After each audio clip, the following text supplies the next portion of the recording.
하늘 번양을 그리워하는 나그네 회중입니다. 오늘은 창세기에서 5권 243페이지에서 253페이지까지입니다. 본문 말씀은 창세기 46장 28절에서 47장 26절까지입니다. 그러면 본문을 요약으로 살펴보겠습니다. 창세기 46장에서 47장의 말씀은 심층적 해석을 통해 야곱 가족이 애굽의 고센 땅에 정착하는 과정에 담긴 영적 나그네 정신의 의미를 발견할 수 있습니다. 본문 말씀은 단순한 이스라엘의 역사적 사건을 넘어 애굽 사람들이 가증히 여겼던 목축을 통해 하나님의 백성이 세상에 정착하지 않고 하늘을 소망하며 나그네로 살았던 신앙적 자세를 강조합니다. 또한 요셉이 애굽의 토지법을 세워 5분의 1을 바로 왕에게 상납하게 한 사건을 오늘날 말씀의 기근과 율법의 교권주의로 인한 영적 사건과 연결하여 독자들의 성경 속 사건을 오늘날 현대적 신앙생활에 적응할 수 있는 구체적인 통찰을 배울 수 있을 것입니다. 그러면 첫 번째 주제를 보겠습니다. 야곱 가족이 애굽으로 오다에 대해서 창세기 46장 28절에서 34절입니다. 야곱이 유다를 요셉에게 미리 보내어 자기를 고센으로 인도하게 하고 다 고센 땅에 이르니 요셉이 수레를 갖추고 고센으로 올라가서 아비 이스라엘을 맞으며 그에게 보이고 그 목을 어긋맡겨 안고 얼마 동안 울매 이스라엘이 요셉에게 이르되 네가 지금까지 살아있고 내가 네 얼굴을 보았으니 지금 죽어도 가도다. 요셉이 그 형들과 아비의 권속에게 이르되 내가 올라가서 바로에게 고하여 이르기를 가나안 땅에 있던 내 형들과 내 아비의 권속이 내게로 왔는데 그들은 목자라. 목축으로 업을 삼음으로 그 양과 소와 모든 소유를 이끌고 왔나이다 하리니 바로가 당신들을 불러서 너희의 업이 무엇이냐 묻거든 당신들은 고하기를 주의 종들은 어렸을 때부터 지금까지 목축하는 자이온데 우리와 우리 손조가 다 그러하니이다 하소서. 애굽 사람은 다 목축을 가증히 여기나니 당신들이 고센 땅에 거하게 되리이다 라고 했습니다. 야곱은 유다를 먼저 보낸 고센에서 요셉을 만나 서로 목을 어긋맡겨 안고 울고 네가 살아있으니 지금 죽어도 가하다. 낙이 없었는데 소망을 되찾은 것이고 잃어버린 그리스도를 다시 찾은 것을 영상할 수 있는 것입니다. 요셉은 형들의 생업이 목축이니까 고생 땅에서 모축을 마음껏 할 수 있도록 하기 위해 바로에게 허락을 받아야 되는데 244페이지입니다. 바로가 형들에게 생업이 무엇이냐고 물으면 어렸을 때부터 목축을 했고 선조들도 그러했다고 하라는 것입니다. 고센 땅은 목축하기에 좋은 땅이고 농사를 짓지 않는 땅이라고 볼 수 있는데 목축한다고 하면 틀림없이 고센 땅을 허락할 것이라는 말입니다. 그러므로 고센 땅은 황무지라는 것을 알 수가 있는 것입니다.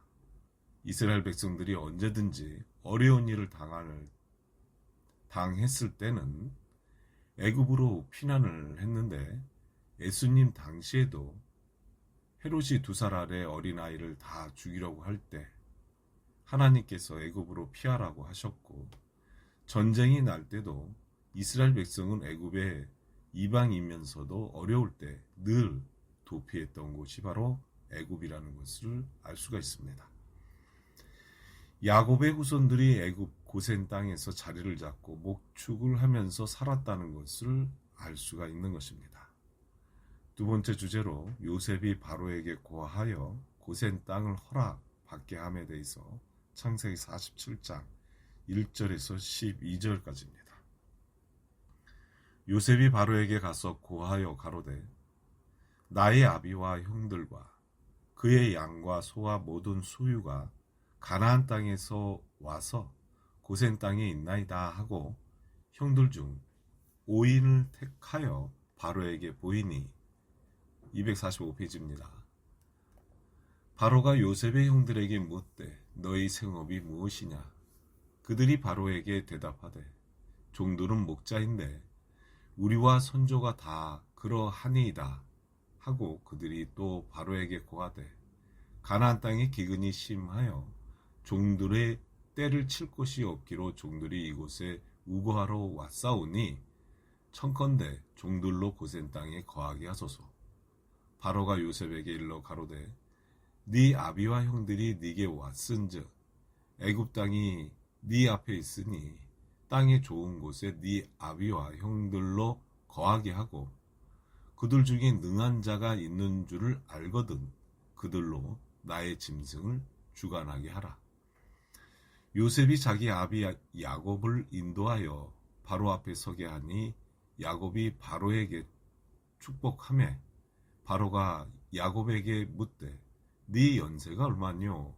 야곱이 바로에게 고하되 내 나그네 길의 세월이 130년이니이다. 나의 연세가 얼마 못되니 우리 조상의 나그네 길의 세월에 미치지 못하나 험악한 세월을 보냈었나이다 하고 야곱이 바로에게 축복하고 그 앞에서 나오니라. 요셉이 바로의 명대로 그 아비와 형들에게 거할 곳을 주되 애굽의 좋은 땅 라암세스를 그들에게 주어 기업을 삼게 하고 또 그 아비와 형들과 아비의 온 집에 그 식구를 따라 식물을 주어 공개하였더라고 했습니다. 애굽 사람들은 목축을 가증히 여긴다고 한 것을 볼 때 목축을 하지 않는다고 볼 수 있습니다. 목축은 애굽에서는 땅이 없고 사람 대접을 받지 못하는 유목민들의 직업이 아니었나 싶습니다. 246페이지입니다. 그러므로 요셉의 형들이 생업이 목축이라고 하면 자기들과의 적대감이 없고 피해를 주지 않고 황무지인 고생 땅이 목축하는데 알맞은 곳이기 때문에 요셉은 형들에게 바로가 묻거든 그렇게 대답하라고 하는 것입니다. 조상 때부터 목축을 한 이유는 양을 제물로 드려 연락된 아벨 때부터 나그네로 사는 사람은 하나님의 백성으로 인정하는 풍속이 이어져 내려온 나그네 정신을 지키기 위해 목축을 했다는 것을 알 수 있습니다. 바로는 요셉에게 애굽의 땅이 네 앞에 있으니 네 마음대로 택하여 거하게 하고 능한 자, 곧 양을 잘 치는 목자, 즉 기술자가 있는 줄을 알면 나의 짐승을 주관하게 하라. 즉 나라에서 운영하는 종축장, 다시 말해서 좋은 종자를 구별하고 종자를 개량하는 일을 맡아 관리하라는 것입니다. 야곱이 바로에게 축복했다는 것은 무슨 의미가 있는가요? 바로가 요셉을 택한 것은 하나님께서 요셉과 함께 했다고 하는 것을 믿었기 때문에 자기 머리로 세웠던 것이고 요셉은 아버지 야곱의 신앙을 받은 것이므로 바로가 야곱에게 축복을 요청하였을 것입니다.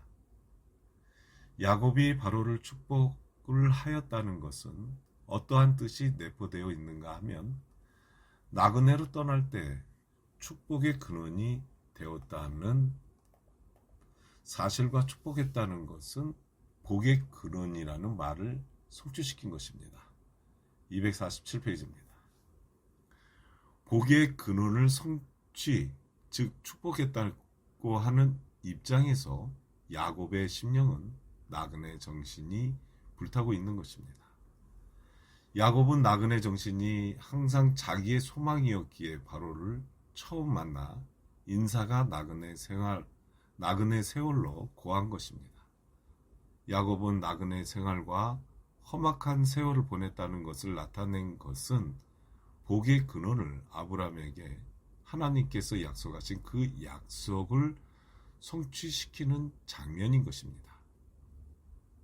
야곱은 우리 조상의 나그네 길에 세월에 미치지 못한다고 하였는데, 이 말은 믿음의 조상들이 900여 세까지 살았는데 이 900여 세라는 나이 속에는 나그네로 살았다고 하는 의미가 있는 것입니다.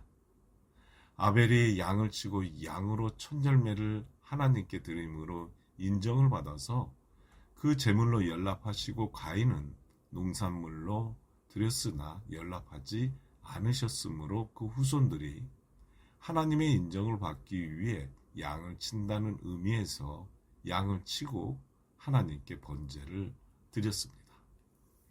그러니까 농사 짓는 자는 인정을 받지 못하고 그 삶 자체, 즉 나이가 성경에 나오지 않지만 양을 치는 자들은 나이가 기록되었는데 이것은 나그네로 살았다는 것을 인정하는 것입니다.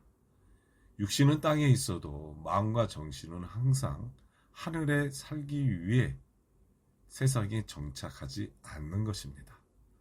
나그네는 어디 정한 곳 없이 돌아다니는 것이 나그네인 것입니다. 248페이지입니다. 세상에서 안주하여 편안하게 살고 싶은 마음이 아니라 고난, 환난, 험악한 세상을 살면 그 마음이 하늘나라에 있는 것이므로 야곱은 바로에게 우리 조상 나그네 길의 세월에 미치지 못하였으니, 즉 연수는 가장 적으나 하루하루 나그네로 살았고 험악한 세월을 보냈다고 일종의 자랑을 하는 것입니다. 고센 땅 라암세스를 야곱의 식구들에게 기업으로 주고 식량은 마음대로 먹을 수 있게 된 것입니다. 이제 기근이 더욱 심하여 먹을 것이 없어 아우성이었습니다. 세 번째 주제로 보면 기근이 더욱 심해지다에 대해서 창세기 47장 13절에서 26절입니다. 기근이 더욱 심하여 사방에 식물이 없고 애굽 땅과 가나안 땅이 기근으로 쇠약하니 요셉이 곡식을 팔아 애굽 땅과 가나안 땅에 있는 돈을 몰수히 거두고 그 돈을 바로의 궁으로 가져오니 애굽 땅과 가나안 땅의 돈이 진한지라. 애굽 백성이 다 요셉에게 와서 가로되 돈이 진하였사오니 우리에게 식물을 주소서. 어찌 주 앞에서 죽으리이까? 요셉이 가로되 너희의 짐승을 내라. 돈이 진하였은즉 내가 너희의 짐승과 바꾸어 주리라. 그들이 그 짐승을 요셉에게 끌어오는지라. 요셉이 그 말과 양떼와 소떼와 나귀를 받고 그들에게 식물을 주되 곧 그 모든 짐승과 바꾸어서 그 해 동안에 식물로 그들을 기르니라. 그 해가 다 하고 새해가 되매 249페이지입니다. 무리가 요셉에게 와서 그에게 고하되 우리가 주께 숨기지 아니하나이다.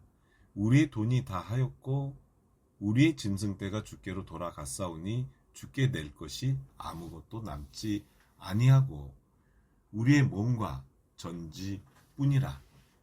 우리가 어찌 우리의 전지와 함께 주의 목전에 죽으리이까? 우리의 몸과 우리의 토지를 식물로 사소서. 우리 토지와 함께 바로의 종이 되리니 우리에게 종자를 주시면 우리가 살고 죽지 아니하고 전지도 황폐치 아니하리이다. 그러므로 요셉이 애굽 전지를 다 사서 바로에게 드리니 애굽 사람이 기근에 몰려서 각기 전지를 팜이라. 땅이 바로의 소유가 되니라. 요셉이 애굽 이 끝에서 저 끝까지의 백성을 성읍들에 옮겼으나 제사장의 전제는 사지 아니하였으니 제사장은 바로에게서 녹을 받음이니라. 바로에 주는 녹을 먹음으로 그 전제를 팔지 않음이었더라. 요셉이 백성에게 이르되 오늘날 내가 바로를 위하여 너희 몸과 너희 전제를 샀노라. 여기 종자가 있으니 너희는 그 땅에 뿌리라. 추수의 5분의 1을 바로에게 상납하고 4분은 너희가 취하여 전지의 종자도 삼고 너희의 양식도 삼고 너희 집 사람과 어린아이의 양식도 삼으라. 그들이 가로되 주께서 우리를 살리셨사오니 우리가 주께 은혜를 입고 바로의 종이 되겠나이다. 요셉이 애굽 토지법을 세움에 그 5분 1이 바로에게 상납되나 제사장의 토지는 바로의 소유가 되지 아니하여 오늘까지 이르니라 라고 했습니다. 흉년 2년째부터 기근이 심해 먹을 것이 없어서 아우성일 때 250페이지입니다. 요셉이 곡식을 싸게 팔아 백성들의 돈이 요셉에게 몰리게 되니까 백성들의 돈이 지냈다는 것인데 여기 지냈다는 말은 돈이 다 떨어졌다는 말입니다. 흉년이 5년이나 남았는데 돈이 떨어져 죽어야 하겠습니까? 하고 요셉에게 호소를 하는데 그러면 너희 짐승과 곡식을 바꿔주겠다고 하여 짐승을 받아서 나라에서 짐승을 관리하고 키우는 것은 백성에게 맡겨 사실 나라 것이 돼버린 것입니다. 흉년 2년 동안은 돈을 걷어들였고 3년째는 짐승들을 이제 남은 것은 몸과 전지뿐인데 다 주고 종이 되면 종은 주인이 먹여주는 것인데 밥은 먹여줄 것이니 종이 되겠다는 것입니다. 요셉은 애굽의 전지를 다 사서 소유권을 바로의 것으로 해서 바로는 갑자기 부자가 된 것입니다. 전지도 나라에서 관리하므로 애굽 나라의 통치권이 완전히 이루어져 부강한 나라로 최고 전성기가 이루어진 것입니다. 요셉이 애굽의 전지를 다 샀는데 제사장의 전지는 사지 아니하였다고 하였는데 우리가 여기서 필히 알아야 할 것은 제사장의 전지란 그 당시 애굽에서는 나라의 복을 빌어주는 겐 족속을 섬겼는데 그들에게는 전지를 사지 않고 그냥 사용하게 하여 그 식량을 공급받는 오히려 바로에게 녹을 받았다고 하였는데 다시 말해서 그 땅에서 나온 첫 열매 또는 세를 받아서 사는 것이었습니다. 이 제사장이 바로 보디베라 제사장인 것입니다. 251페이지입니다. 옛날 우리나라의 불교에서도 전지가 있었지만 스님들이 직접 농사를 짓지 않고 남에게 맡겨 도지를 맡아서 절을 운영한 것과 같은 것입니다. 그러므로 전지라고 하는 것은 그들이 밥그릇을 준 것이지 그들이 농사를 하였다는 것이 아닙니다. 보디벨라의 바로의 녹을 받은 사람이었기 때문에 요셉이 보디벨라를 만난 것입니다. 애굽의 최고 정성기는 겐 족속을 섬겼을 때였고 이스라엘 백성도 다윗 시대에 겐 족속을 서기관 곧 제사장 족속으로 족보에 올린 만큼 섬겼을 때 세계 최대 강국이 되었고 모든 나라가 이스라엘의 조공을 바치므로 예루살렘의 은과 금이 돌같이 흔했다는 말이 있었던 것입니다. 요셉이 애굽 토지법을 세워 추수의 5분 1은 바로에게 상납하고 4분은 양식과 종자로 하겠다는 것입니다. 지금 우리나라도 도시나 마을이나 농협 창고를 지어 곡식을 저축해 두는 것처럼 요셉은 창고를 지어 7년 동안 많은 곡식을 저축해 두었으니 이제 7년 흉년이 끝나고 백성들이 농사 지을 종자가 있어야 하는데 전지와 몸도 다 나라에서 샀으니 바로의 농사를 짓고 바로가 시키는 대로 해야 하는 것입니다. 농사를 짓는데 필요한 모든 것을 나라에서 공급해주고 추수할 때는 5분의 1을 즉 10분의 2를 나라에 바치고 10분의 8은 자기 소유로 하도록 법을 정하였으니 백성들은 자유가 없고 전부 바로의 것이 되어버린 그동안의 정치가 바뀐 것입니다. 252페이지입니다. 5분의 1은 바로에게 상납하는 토지법을 세웠으나 제사장의 토지는 바로의 소유가 되지 아니하였다고 하였는데 요셉은 겐족속을 섬기는 입장이니까 자기가 그런 식으로 백성들의 토지를 다 사고 몸을 샀지만 자기 장인이 제사장이니까 제사장의 토지는 바로의 소유가 되지 아니한다 하여 요셉은 자기가 다 혜택을 주고 자기 아버지 가족들에게도 혜택을 주므로 그들은 자기 소유로 살지만 백성들의 것은 바로의 소유가 된 것입니다.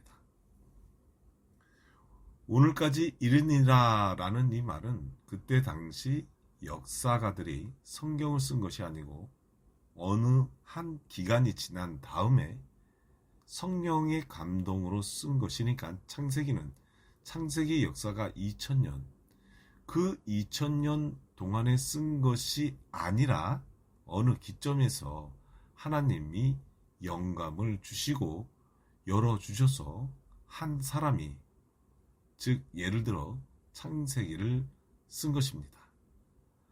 그러므로 오늘날까지라는 이 말은 애굽에서 흉려된 그 해가 아니고 이 책을 쓸 때를 말한 것인데 이 책 속에 감춰져 있는 중요한 것은 지금 우리 시대의 영적인 사건과 연결되는 것입니다. 애굽의 흉년은 오늘날 영적인 기근을 상징하는 것입니다. 아모스 8장 11절에서 12절을 보면 주 여호와께서 가라사대 보라 날이 이를지라 내가 기근을 땅에 보내리니 양식이 없어 주림이 아니며 물이 없어 가람이 아니요 여호와의 말씀을 듣지 못한 기갈이라고 했습니다. 253페이지입니다. 이것은 장차 올 기근을 말하고 있는데 애굽에서 양식이 없어서 당하는 기근과 달라서 말씀의 기근으로 연결이 되는 것입니다. 253페이지입니다. 그러므로 오늘날까지라는 말은 양식 기근이나 5분의 1을 바쳤던 것이 지금까지 있다는 것이 아니고 지금 영적인 사건과 연결된다는 것을 의미하는 것인데 그때는 양식이 기근이라면 오늘날은 심령의 말씀 안에 기근을 말하는 것입니다.